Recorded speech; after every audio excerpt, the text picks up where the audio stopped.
30 coups de feu devant la Maison-Blanche, un homme avec un dossier de sécurité de 18 mois et un projet de 1 milliard de dollars rejeté par le Sénat, mais que l'on annonce quand même vouloir poursuivre. Cette histoire ne parle pas seulement de sécurité, elle ouvre aussi une question beaucoup plus vaste qui a réellement le pouvoir de dépenser l'argent public dans une république constitutionnelle. Moe Tamhat, le 23 mai 2026, au coin de la 70 rue et de Pennsylvania Avenue Northwest. À Washington, district de Columbia, 30 coups de feu tirés en rafale. Assez près pour que 3 journalistes, en pleine phrase à la télévision en direct, arrêtent de parler, pas parce qu'on leur avait dit de le faire, mais parce que leur instinct a pris le dessus. Quelques heures plus tard, un homme de 21 ans nommé Nazir Best était déclaré mort à l'hôpital universitaire George Washington. Un passant avait été atteint par balle et le bureau de presse de la Maison-Blanche avait publié sa déclaration préliminaire confirmant qu'un individu s'était approché d'agents du Secret Service, avait sorti une arme d'un sac, puis avait ouvert le feu. Ce sont les faits confirmés, mais c'est ici que l'histoire devient plus compliquée et que les questions commencent à compter. Nazir Best n'était pas inconnu du Secret Service. Il avait un dossier documenté.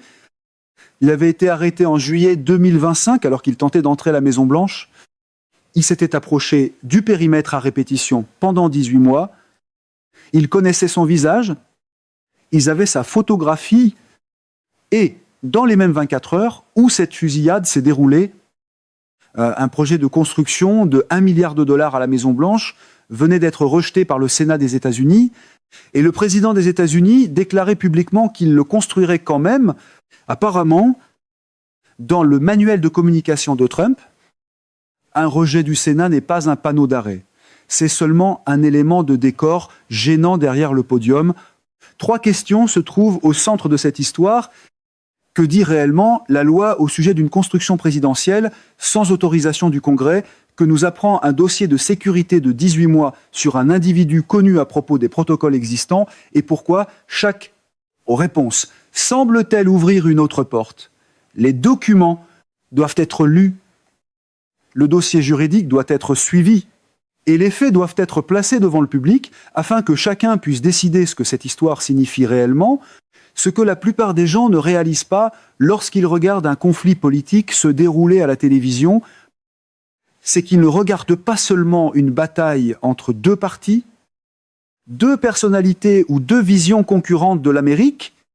Sous ce conflit visible se trouve l'architecture constitutionnelle, le cadre conçu délibérément et précisément pour faire en sorte qu'aucune branche du gouvernement ne puisse dépenser l'argent public sans rendre de compte. L'article 1er, section 9 de la Constitution des États-Unis n'est pas ambigu. Le Congrès contrôle les cordons de la bourse, pas la Maison-Blanche, pas le pouvoir exécutif. Le Congrès, ce n'est pas un principe démocrate ou un principe républicain, c'est le mécanisme fondateur qui sépare une république constitutionnelle d'une monarchie exécutive, et il est demeuré structurellement intact pendant 235 ans. C'est la partie gênante pour tout président qui traite la Constitution comme un communiqué de presse pouvant être révisé après le dîner. Ainsi, lorsque le Sénat des États-Unis a voté ce mois-ci contre le financement de 1 milliard de dollars pour un projet de construction proposé à la Maison-Blanche, un projet que l'administration décrit comme un complexe de sécurité, un port pour drones et une installation militaire, et que le président des États-Unis a répondu publiquement en disant, selon ses propres mots, la salle de bal est en construction. Je construis la salle de bal. Ce n'était pas simplement une déclaration politique, c'était une question constitutionnelle. Ce n'est que dans ce style de communication que le Congrès a dit « non peut être traduit à plein volume par la salle de bal est déjà en marche ». Le sénateur Bill Cassidy, qui siège au comité des crédits concernés, a déclaré publiquement qu'il n'y avait aucun plan architectural au dossier, aucune évaluation environnementale, aucune documentation d'ingénierie. Ces mots étaient directs. Je ne comprends tout simplement pas. lorsqu'un sénateur en fonction ne peut pas obtenir la documentation de base d'un projet pour un chantier fédéral, c'est la définition même d'un vide de surveillance. Et les vides de surveillance, lorsqu'ils ne sont pas corrigés, deviennent des précédents juridiques. C'est précisément le genre d'histoire qui ne se règle pas en un seul cycle de nouvelles. Elle passe par les tribunaux, elle passe par les audiences de comité, elle passe par des décisions en appel que la plupart des gens ne lisent jamais, mais qui façonnent les limites du pouvoir exécutif pendant des décennies. La prochaine audience devant la cour d'appel du circuit du district de Columbia n'attendra pas que le public se mette à jour. Le calendrier est déjà en marche. Pour comprendre ce qui s'est passé dans la soirée du 23 mai 2026, il faut revenir exactement 30 jours en arrière, parce que cette histoire ne commence pas par un coup de feu, elle commence par un dîner, le 23 avril 2026, le dîner des correspondants de la Maison-Blanche, un rassemblement annuel où la classe politique de Washington et son corps de presse occupent la même salle pendant une soirée soigneusement encadrée. Ce soir-là, un incident de sécurité s'est produit dans les environs de l'événement. Les détails ont été consignés. Les forces de l'ordre sont intervenues et dans les heures qui ont suivi cet incident, l'administration a commencé à défendre publiquement un nouveau projet de construction à la Maison-Blanche, une installation de grande envergure décrite tour à tour comme une salle de bal. Un complexe militaire, une installation pour drones et un bouclier de sécurité. L'argument était simple. L'infrastructure actuelle de la Maison-Blanche était insuffisante pour répondre aux exigences de sécurité modernes. Cet argument allait définir les 30 jours suivants de la politique à Washington. La semaine du 19 au 22 mai 2026, le Sénat des États-Unis examine la question du financement. Le budget proposé, 1 milliard de dollars, est destiné à la construction sur le terrain de la Maison-Blanche. Le sénateur Bill Cassidy, républicain de Louisiane, soulève la première objection officielle inscrite au dossier. Sa préoccupation est procédurale, pas politique. Aucun plan architectural n'a été soumis au comité. Il n'y a aucune évaluation des impacts environnementaux. Il n'y a aucune documentation d'ingénierie établissant la portée. L'échéancier ou la vérification des coûts, sa déclaration à la presse est précise. Quand nous avons demandé comment il se faisait que le coût soit exactement de 1 milliard de dollars, je ne comprends tout simplement pas. 1 milliard de dollars sans documentation claire, c'est le genre de calcul qui ressemble moins à un budget qu'à de l'arithmétique de meeting électoral. Le Sénat vote. L'enveloppe de 1 milliard de dollars est rejetée. La réponse de l'administration est immédiate. Le président affirme publiquement que la construction est déjà en cours, que le projet ira de l'avant, que la salle de bal, son mot à lui, est en train d'être construite malgré tout le 22 mai 2026. Un vendredi, le président des États-Unis publie une déclaration confirmant qu'il n'assistera pas au mariage de son fils, Donald Trump Jr., avec Bettina Anderson.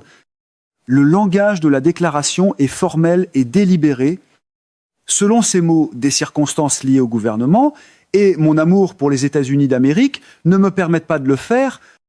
J'ai estimé qu'il était important pour moi de rester à Washington, district de Columbia, à la Maison-Blanche. Pendant cette période importante, il reste à la Maison-Blanche pour la fin de semaine.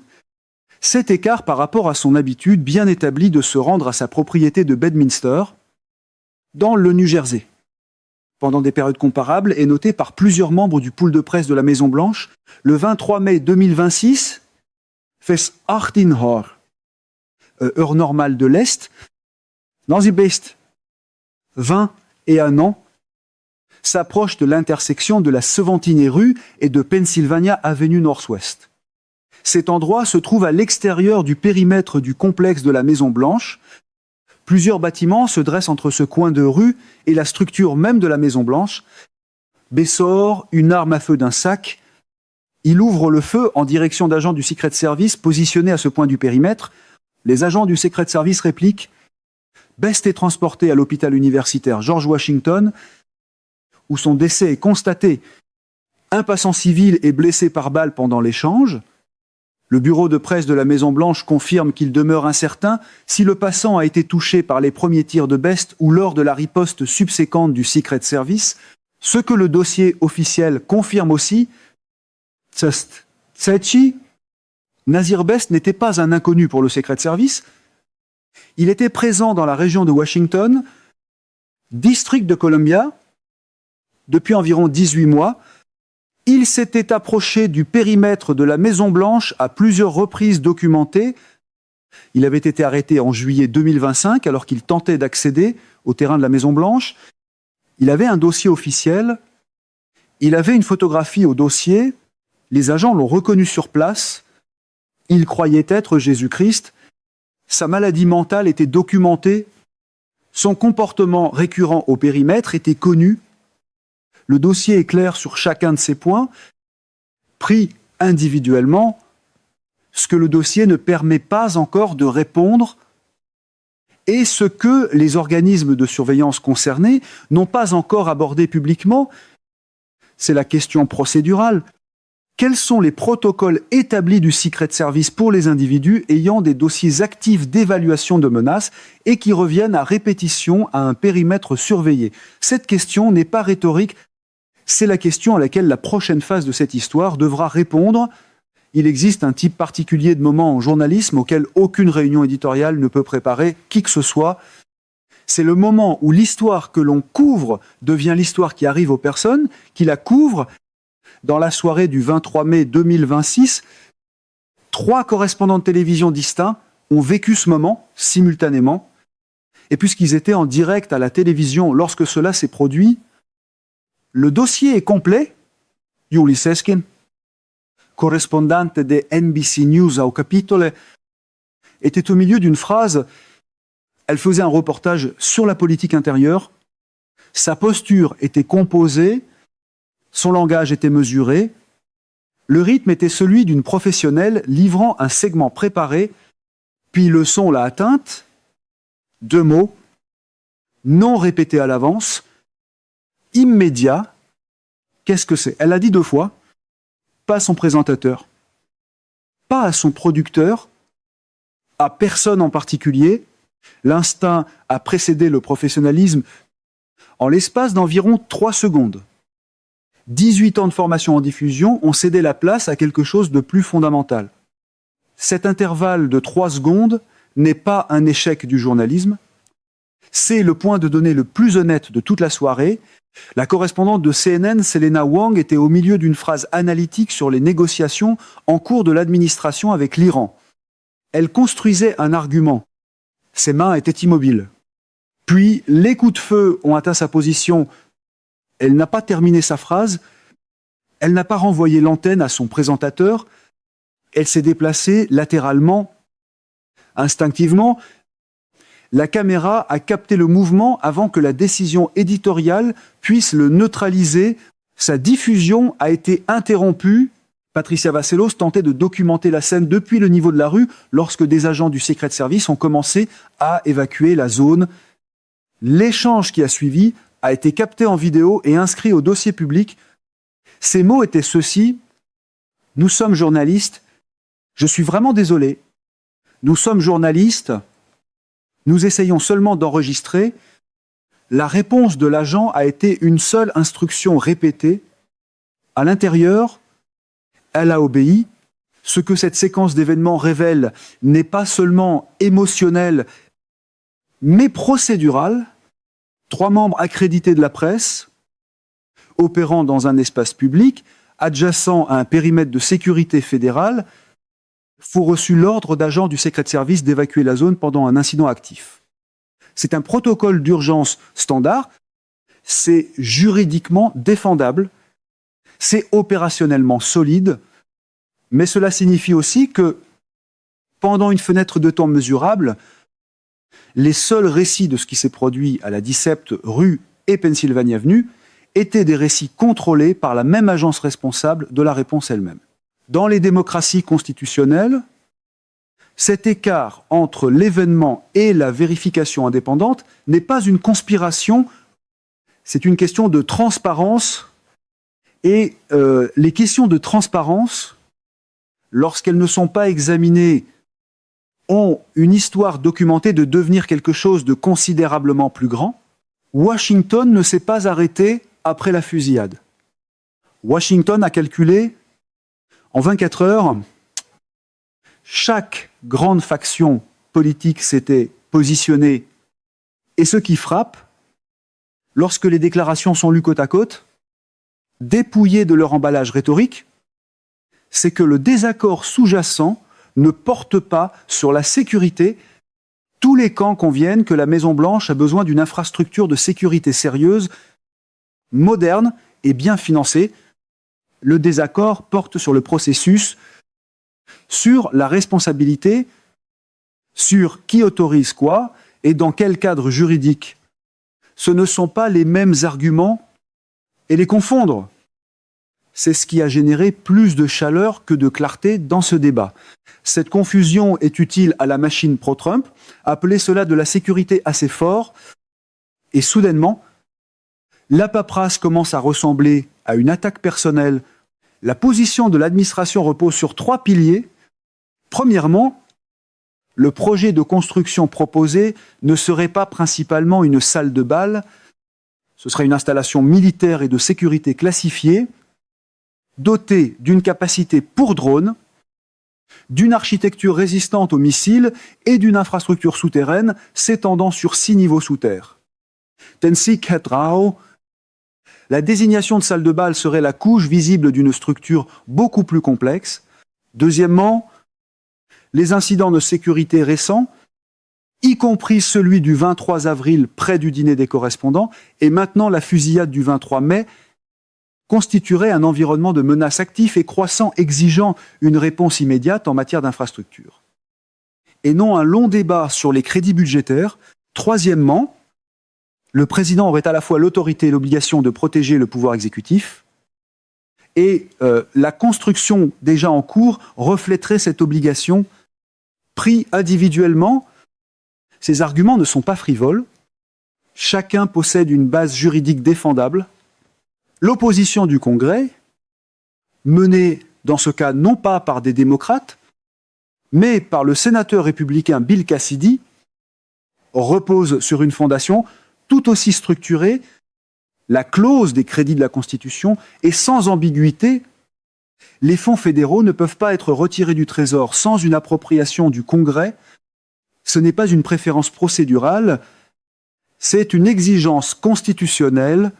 L'objection du sénateur Cassidy est précise et documentable. Aucun plan architectural n'a été soumis à l'examen du comité. Aucune évaluation environnementale n'existe dans le dossier public. Aucune documentation d'ingénierie n'a été fournie pour établir comment un projet de portée indéterminée en est arrivé à un coût d'exactement $1 milliard. Sa conclusion, formulée publiquement, est mesurée, mais pointue. Je ne comprends tout simplement pas lorsqu'un haut responsable du propre parti du président ne peut pas obtenir de documentation de base sur un projet auprès du pouvoir exécutif pour un chantier de construction sur une propriété fédérale. Ce n'est pas un conflit partisan, c'est un échec de responsabilité institutionnelle. Il est difficile de vendre une gestion parfaite, quand même les reçus semblent coincés quelque part entre un slogan et un dossier mystère. Les spécialistes du droit qui observent cette situation ont noté une tension précise et historiquement importante. Si l'administration poursuit la construction après un rejet par le Congrès du crédit budgétaire pertinent, cela pourrait représenter un exercice d'autorité exécutive en matière de dépenses que la Cour suprême n'a pas définitivement tranché dans cette configuration précise. La Cour d'appel du circuit du District de Columbia est actuellement saisie d'une contestation judiciaire connexe. L'issue de cette procédure aura une portée bien au-delà de ce projet particulier. Une interprétation partagée par des spécialistes constitutionnels de différents horizons politiques et qu'une décision défavorable à l'administration dans ce circuit forcerait la question à se rendre devant la Cour suprême. créant un précédent potentiellement historique sur les limites de l'autorité exécutive en matière de construction sur une propriété fédérale. C'est ici que les deux camps trouvent leur point d'accord. Même à contre-cœur, la Maison-Blanche a besoin d'une infrastructure de sécurité modernisée.